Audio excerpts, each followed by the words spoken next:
es una realización de la Asociación Gnóstica de Estudios Antropológicos y Ciencias de América Confederada, Argentina. El siguiente programa está realizado por una institución sin fines de lucro. Ajiacac presenta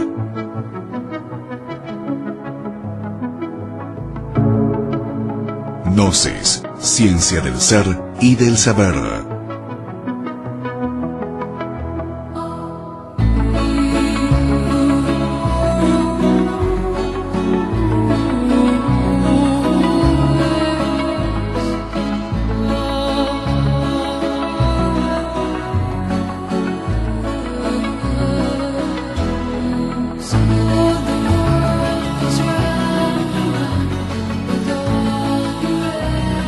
Gnosis, ciencia del ser y del saber.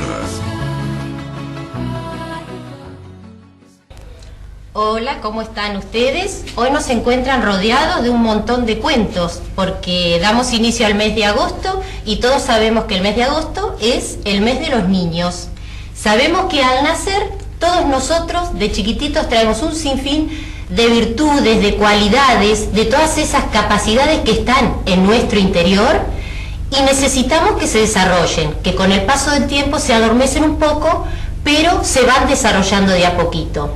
Hoy nos toca ser adultos y como adultos responsables tenemos la necesidad de preparar ese campo, ese contexto, esa tierra donde van a germinar todas esas virtudes innatas que trajimos y que en algún momento se adormecieron. ¿Y saben qué? ¿Cómo logramos nosotros despertar esa semillita? A través de los cuentos infantiles. Pero hoy le vamos a dar la profundización que el conocimiento gnóstico nos enseña para que realmente llegue a nuestros hijos el mejor de los cuentos. Por eso queremos que dejemos acá esta introducción y realmente vayamos a la profundidad a todo lo que nos invita el conocimiento gnóstico. Hoy tenemos un invitado, instructor gnóstico, Maximiliano Castro, a quien le damos la bienvenida y vamos a tratar de profundizar en esto tan interesante y tan bonito como son los cuentos. ¿Qué tal, Maxi? ¿Cómo estás? Muy bien. Vamos a entrar en este tema, a ver qué es lo que podemos aprender de los cuentos y la función que los cuentos cumplen. Sí, en realidad los cuentos han sido una expresión de conocimiento a través de todas las culturas. Se dice que los antiguos sabios de la humanidad tuvieron que ocultar en algún momento el conocimiento porque sabían que la sociedad del hombre iba a profanar el conocimiento. Hoy sabemos que siempre se han quemado libros. Lo primero que ha hecho el hombre cuando ha atacado otra cultura, lo primero que hace es quemar libros, quemar la historia de ese pueblo para someterlo a él. Entonces los cuentos en realidad transmiten un conocimiento que tienen que ver con el hombre y la creación y la vida. Y es uno de los medios por el cual se entregó ese conocimiento milenario. Dicen los filósofos y los teólogos que los otros caminos que se tomaron para ocultar ese conocimiento fue la arquitectura, la música y los juegos, como el ajedrez, las pirámides, etc. Entonces el cuento en realidad refleja un proceso que el hombre, que cada uno de nosotros debería transitar para llegar a la búsqueda de sí mismo, del origen de uno mismo y de lo que es la conciencia humana o de la verdad transmitida por diferentes creencias. Y así es importante algo que por ahí uno como mamá, ¿no es cierto?, como adulto, el tema de narrarle o cuentos a nuestros chicos, o sea, de seleccionar un cuento específico, así con profundidad como vos estás diciendo, para que le deje un mensaje. O sea, el leerle el cuento le despierta a él esa búsqueda o esa verdad que estás hablando. Claro, el cuento en realidad tiene dos niveles de profundidad. Uno superficial, lo podemos llamar exotérico, o sea, relativo a lo exterior, y uno esotérico, relativo a que apunta o toca la parte más sensible del hombre. Intelectualmente, o sea, exotérico significa algo intelectual. Cuando uno estudia algo intelectual, sin llegar a una profundidad. Nosotros, una de las cosas que hacen los cuentos, por ejemplo, reflejan la lucha eterna entre el bien y el mal. Entre el Dios y el diablo, entre la bruja y la princesa. esa lucha que nosotros cuando somos niños en realidad no tenemos dentro de nuestro interior, porque un chico no diferencia entre el bien y el mal. Un chico no nace robando, se le enseña a robar. Un chico no nace mintiendo, se le enseña a mentir. Pero a medida que va creciendo va generando conductas, va generando esa diferencia entre el bien y el mal. Llega un momento que en su interior hay tanta confusión, más cuando somos adultos, que tenemos sentimientos y actitudes contradictorias en nuestra vida, donde a veces atacamos y defendemos a la misma persona en el mismo momento. Entonces, la importancia de cuando uno narra esos cuentos intelectualmente es que los personajes estén bien diferenciados en su contenido, porque el chico, como se identifica con ese personaje y empieza a vivir esa aventura en su interior, si los personajes no están bien diferenciados, generan ese estado de contradicción a medida que él va creciendo. O sea que él se siente parte y a su vez le da la oportunidad de hacer una elección, porque puede elegir ser el malo o el bueno. Exacto. Jung, uno de los discípulos de Freud, decía que los cuentos eran arquetipos, que en realidad dentro del cuento estaba la parte de los arquetipos más esenciales que nosotros tenemos, no como individuos, sino como humanidad. O sea, el padre ideal, la madre ideal, el bien ideal, lo que es el bien, lo que es el mal. O sea, esos arquetipos que van llenando nuestro propio inconsciente y que van generando conductas sin darnos cuenta que son producto de esos cuentos o de esas enseñanzas que habitualmente tenemos. En este caso, por ejemplo, estamos viendo imágenes de Blancanieves. Blancanieves representaba ese cuento, o sea, ese proceso de búsqueda hacia la verdad o hacia el amor verdadero. O sea, nosotros nos damos cuenta que los cuentos siempre piensan igual, por ejemplo. Había una vez, dando referencia a esa parte esotérica, porque en realidad cuando hablamos de la parte interna o esotérica, nos referimos que antiguamente había una civilización donde se vivía en cierto grado de amor y felicidad. Por eso siempre se hace referencia a había una vez un pueblo o un lugar anterior a nosotros que vivía cierto grado de felicidad, que ha sido simbolizado con el Edén dentro de las religiones. Como dándole al niño esa posibilidad de buscar la inocencia. Entonces el cuento que va reflejando un proceso. Entonces, si nosotros nos damos cuenta, siempre empiezan en un castillo o en un pueblo, en la parte social. Y luego el personaje principal se aleja de ese pueblo o de ese castillo buscando experiencias. O entra en un bosque o hace un largo viaje en el mar, porque representa el proceso de la conciencia del castillo que viaja hacia el mundo inconsciente, donde en ese mundo inconsciente suceden cosas hasta a veces absurdas o demasiado fantasiosas. Entonces, esa princesa, que en realidad representa el alma humana, va viajando a través de su propia inconsciencia, tratando de ordenar y aprendiendo y limpiando esa propia inconsciencia. O sea que va teniendo pruebas, o sea que en esa búsqueda hay pruebas que el héroe, supongamos de algún cuento, tiene que pasarla, ¿no? Y tratar de llegar a ese... Por eso Blancanieves, por ejemplo, en uno de los ejemplos, cuando entra al bosque, la primera parte es que ella empieza a temer, empiezan a ver monstruos, los árboles lo atacan, porque representan los temores y los miedos de nuestro propio bosque interior, nuestra propia inconsciencia. Eso en la película, por ahí que vi una frase y ella dice que por miedo veía un montón de cosas que por sí no existían. Claro, pero dice, por miedo sufro. Exacto, por miedo sufro. Y en un momento ella se acuesta a dormir, porque representa el estado de reflexión del hombre dentro de sí mismo, del alma humana, la parte más íntima o espiritual, y surge la luz, el bosque se ilumina y aparecen los animales, que en este momento representan las virtudes de la conciencia. Por eso siempre en los cuentos aparece la princesa rodeada de animales, porque representa la protección de la madre naturaleza hacia esa esencia o esa conciencia que está buscando la verdad y limpiando su propio mundo interior. Bárbaro. Ahora a mí lo que me gustaría más así profundizar, porque viste que hay símbolos que en cada cuento van apareciendo, o cosas que se repiten, o personajes que son similares, ¿no? Exacto. Vamos a ir profundizando a ver cuál por ejemplo, tenemos la bruja, la princesa. Nos damos cuenta que la princesa Blancanieves está vestida con los colores primarios, el rojo, el amarillo y el azul. La bruja también lleva el rojo, el amarillo y el azul, con la diferencia que en su capa es negra, que representa la oscuridad. Pero eso es la oscuridad interna de la conciencia humana, porque esos colores representan los tres principios de vida, conocidos en diferentes religiones como el Padre, Hijo y Espíritu Santo. Por eso Blancanieves y la Cenicienta siempre tienen esos colores que representan que en su interior esos principios están latentes. y que ella está acompañada por esos principios. Cuando ella entra en el bosque y encuentra una casa con los 7 enanitos, los 7 enanitos eran desordenados, sucios, cada uno tenía el nombre de un defecto, perezoso, tímido, uno que era chinchudo, no me acuerdo un nombre raro, etcétera, porque va representando diferentes estados psicológicos que tenemos en nuestro interior, diferentes efectos que en realidad representan los 7 pecados capitales de la religión. Entonces esa alma humana llega a su interior, a su propia inconsciencia, descubre esos efectos y los empieza a educar ella. Claro, porque ordena, ¿no es cierto? Le hace las camitas, va ordenando todas sus cositas. Va ordenando su propia casa interior, su corazón, si podemos decir.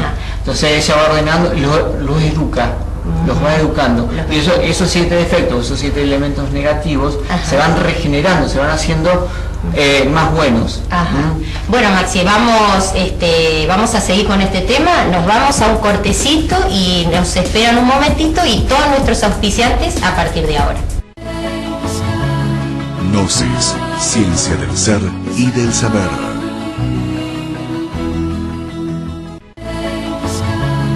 Gnosis, ciencia del ser y del saber. Bueno, seguimos con algunos símbolos y personajes que aún nos quedan por profundizar. Así que bueno, Maxi, vamos que nos falta la manzana, el espejo, a ver qué... Bueno, el espejo es un símbolo que aparece en todos los cuentos, la mayoría de los cuentos aparecen en Blancanieves, en la Cenicienta, donde la bruja, que representa la parte más fea del hombre, la parte humana, porque representa la alma humana en forma negativa, o sea, la oscuridad interna, se mira a un espejo y le pide a ver quién es más bella. Y el espejo siempre le dice, eres tú, hasta que nace Blancanieves. Porque en realidad representa que el espejo, cuando nosotros miramos un espejo, siempre vemos una parte de lo que nosotros somos. O sea, un reflejo. Un reflejo. Pero nunca nos vemos el cuerpo entero. O sea, la espalda no la vemos. O sea, hay una parte oscura o una parte en nuestro interior que no podemos observar. Entonces la bruja representaba esa parte oscura que nosotros tenemos, que busca siempre ser la más poderosa, la más bonita, la envidia, tener el egocentrismo, etc. Las apariencias, la imagen, la belleza física. Claro. Pero Blancanieves representaba la belleza interna, la inocencia del alma humana. Entonces, cuando nace Blancanieves, el espejo por ahí se rompe, o en algunos cuentos se rompe, porque representa que se da a conocer lo que hay detrás del espejo, o sea, lo que realmente uno es y no lo que uno parece. Entonces, el espejo simboliza eso. La importancia que el hombre se tiene que autoobservar, darse cuenta o ir más allá del espejo. De lo que ve, que hay algo más allá de lo que uno ve. Que está oculto. Que está oculto. Y bueno, y la manzana esa que aparece... La manzana es algo bastante importante porque la manzana aparece en todos los cuentos. Blancanieves, aparece en la Caperucita Roja y aparece también en la Biblia. Porque el cristianismo tomó la manzana, que viene de la mitología, pero la manzana no aparece en el texto de la Biblia como manzana. Dice, se habla de un fruto prohibido, pero no de una manzana. Pero se tomó como símbolo porque en realidad representa el pecado, la inconsciencia. Por eso es roja y no verde ni otro color, porque el diablo también es rojo. ¿Por qué? Porque representa lo inferior, lo infrarrojo, la parte más digamos de energía más densa que existe en la naturaleza humana. Entonces, por eso es roja, por eso es una manzana que representa, cuando el personaje, en este caso Blancanieves, come esa manzana, queda lo que se llama una muerte dormida, o sea, ella no muere, ella sigue viva, pero está dormida. Lo mismo sucede con la Bella Durmiente, que en realidad ella no muere, queda en un sueño profundo. Y después, como el bosque, dice que el centro del cuento está en el bosque. ¿Por qué se eligió un bosque y no se eligió, qué sé yo? Porque el bosque tiene una característica, la luz no entra poco. Hay poca luz en el bosque, siempre los árboles tapan la luz, porque representan la inconsciencia pura. O sea, el bosque representa el inconsciente. Lo que está fuera del bosque representa la conciencia. Entonces ella, como personaje, como conciencia o alma humana, entra en el bosque a vivir las experiencias del inconsciente, a conocerlo. Y por momentos entra un poco de luz. O sea, por momentos tiene experiencia, contacto con la naturaleza, pero siempre es atrapada por el bosque. ¿Qué representa en nuestra vida? El sistema. El sistema de vida. O sea, nosotros nos damos cuenta que hoy estamos totalmente dependiendo del sistema. Ya nuestras conductas ni siquiera dependen de mí. Muchas cosas las que hago están dependiendo o son el producto de una obligación que me imponen que yo no quiero hacer. De los otros. De los otros o del mundo, del sistema como sistema financiero, económico, etcétera, educativo. Entonces representa eso. Por ahí aparece el lobo. Sí, en el lobo. Siempre es un lobo, siempre es un lobo, porque representa el ego, el elemento que nos fascina o nos hace introducirnos dentro del sistema para desviarnos del camino. Sucede cuando, por ejemplo, uno va al centro a comprar algo y pasa por una esquina y ve una protesta y se engancha, se pone a mirar, ya perdió el objetivo, íbamos al centro a comprar algo, no a mirar la protesta. En un momento nos podemos charlar con alguien y después terminamos dentro de la protesta y capaz que peleando con alguien. Entonces representa el elemento que conscientemente a nosotros nos duerme, nos fascina, nos engaña para desviarnos del camino, que es la comprensión del origen de la vida, de lo que realmente somos. Y del mismo cuento, ¿no? Porque el cuento es como que marca el camino que uno tiene que hacer, que el ser humano tendría que hacer, un camino de aprendizaje. Marca las conductas exactas que el hombre debería cumplir, pero dentro de esas conductas exactas aparecen los personajes que van generando circunstancias que nos van produciendo y desviándonos de ese objetivo fundamental, que es el origen de comprender realmente para qué vivimos y a qué vinimos dentro de esta creación. ¿Cuál es el sentido de la existencia humana? Claro. Bueno, y después tenemos otra preguntita más. Dice, ¿por qué Blancanieves y en el cuento de la Bella Durmiente, bueno, que ellas caen en ese sueño, que es lo que vos decías recién, y se las coloca ella en un cofre de cristal y oro? Bueno, el oro es un símbolo antiguo, hasta los budistas lo usaban, como el oro es el metal más noble, más puro dentro de la naturaleza. Por eso las religiones, o en las mismas catedrales, o el mismo Papa está rodeado de oro, el budismo también tiene su Buda de oro, representa la parte más esencial del hombre, la parte espiritual, la conciencia pura, el alma, que ese era un ser puro.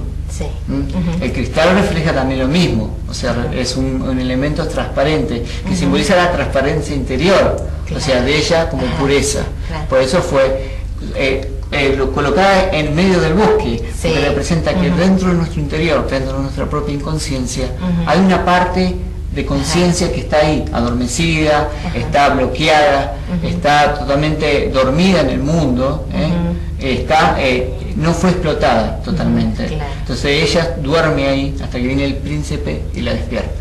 Claro, o sea que uno igualmente, aunque es como la princesa, ¿no? Que es inocente, y ella hace esa introducción al bosque, ¿no? Que está esa oscuridad, pero uno necesita, o sea, aunque es buena, como es el alma, es buena, se introduce en el bosque, pero necesita de la experiencia de eso por ahí negativo, entre comillas, que no es negativo, pero hay una sabiduría en todo eso que le toca vivir, ¿no? En esa oscuridad y en todas esas trabas que les toca, ¿no? O sea que ese es también un mensaje que nosotros podemos encontrar en los cuentos, o sea que... Ese es el sentido del cuento en realidad. El cuento no es una historia intelectual, es una historia de vida, es un libro sagrado el cuento, por eso se desconocen sus autores. El cuento no se conoce sus autores, se conocen los que recopilaron el cuento, pero el autor de los cuentos se desconocen, de todos los cuentos sagrados. Es una Biblia.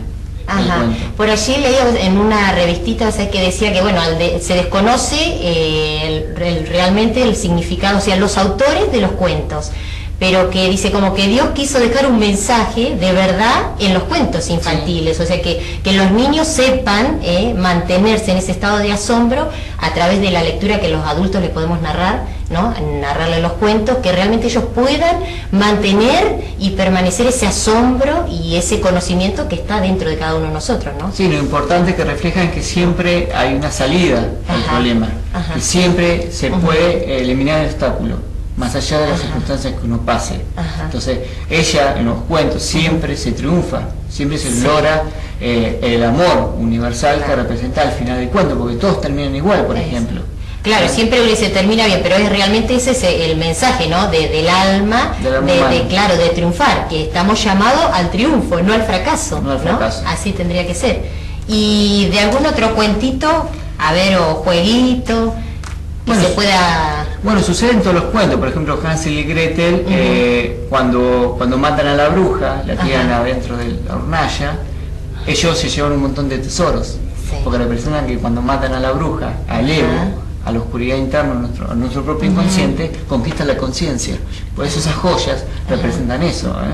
En las Mil y una Noche, Aladino, cuando baja a una tumba a buscar la lámpara, encuentra un árbol sagrado lleno de joyas, donde toma 40 joyas para llevarse al mago negro o a la persona mala que lo envió a él para buscar la lámpara. O sea, siempre vamos a encontrar esos símbolos, el número 7, el 40, el 3, que aparece porque él atraviesa tres cámaras para llegar a la lámpara. Entonces siempre, o los colores primarios que aparecen en los cuentos, vamos a encontrar siempre el mismo mensaje. El mismo mensaje representado de diferentes formas, porque la forma está dirigida a diferentes tipos de personas, es como una religión. Las religiones no hablan de los mismos principios, pero bueno, cada persona necesita una forma distinta para entenderla. Entonces el cuento está dirigido a esa, por eso son diferentes en su historia, pero en realidad su esencia siempre transmiten los mismos valores de la vida. Claro, la forma cambia, varía, pero los principios como que están inalterables. Son eternos. Claro, son eternos. El hombre no lo ha podido cambiar. Y nosotros, ¿qué mensaje le podríamos dejar a la gente que nos está escuchando, que estamos hablando con estos cuentos esotéricos? ¿Qué consejo, qué sugerencia, ahora que estamos aprendiendo tanto sobre que nada es casualidad en los cuentos, nada es casualidad, o sea, todo está justo puesto en el momento, ¿no? Con los personajes, con sus símbolos, con sus colores, ¿no? ¿Qué podemos decir? Que realmente, bueno, aparte de que seleccionen bien los cuentos, que sepan los adultos seleccionar bien los cuentos. Decía un escritor alemán que el sentido de la existencia estaba contenido en los cuentos infantiles y no en la vida que nosotros nos toca vivir o nos muestran como realidad. Entonces, la importancia de darnos cuenta que dentro de esos cuentos o de esas enseñanzas vividas están contenidas realmente el sentido de la vida, y que nosotros lamentablemente por el sistema, por las cosas que suceden afuera, nos hemos fascinado tanto con ese lobo interior que hemos perdido el camino hacia la comprensión de nuestra propia existencia. Bueno, Maxi, te vamos a agradecer porque algo más hemos rescatado, el conocimiento cada vez lo vamos adquiriendo con todos los que nos visitan acá en nuestro programa, así que te agradecemos y vamos a ir con todos ustedes a un cortecito y ya hacemos una reflexión final. Gnosis, ciencia del ser y del saber.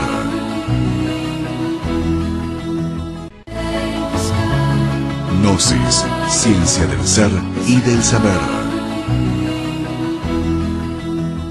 Bueno, aquí vamos a tratar de quedarnos con una pequeña reflexión sobre el tema del día de hoy, que fueron los cuentos infantiles o los cuentos esotéricos, y quizá dejar la inquietud y el anhelo, que no tengamos temor de volver a ser como niños, de a partir de hoy jugar un poco más y llenarnos y buscar o despertar dentro de cada uno de nosotros ese sentido del asombro que sentíamos cuando nos contaban los cuentos a nosotros de Blancanieves, la Bella Durmiente.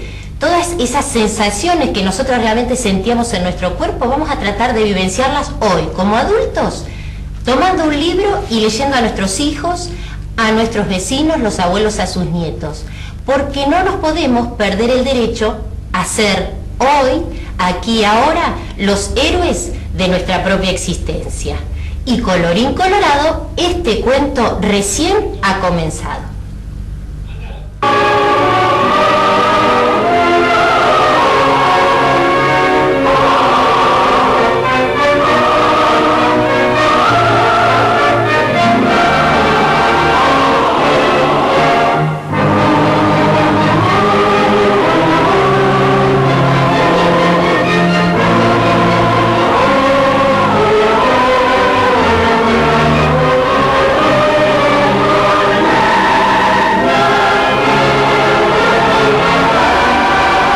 Vivieron felices para siempre.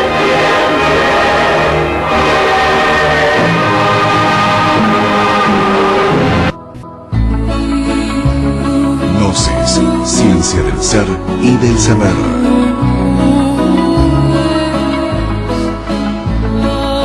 Es una realización de la Asociación Gnóstica de Estudios Antropológicos y Ciencias de América Confederada, Bahía Blanca, Buenos Aires, Argentina.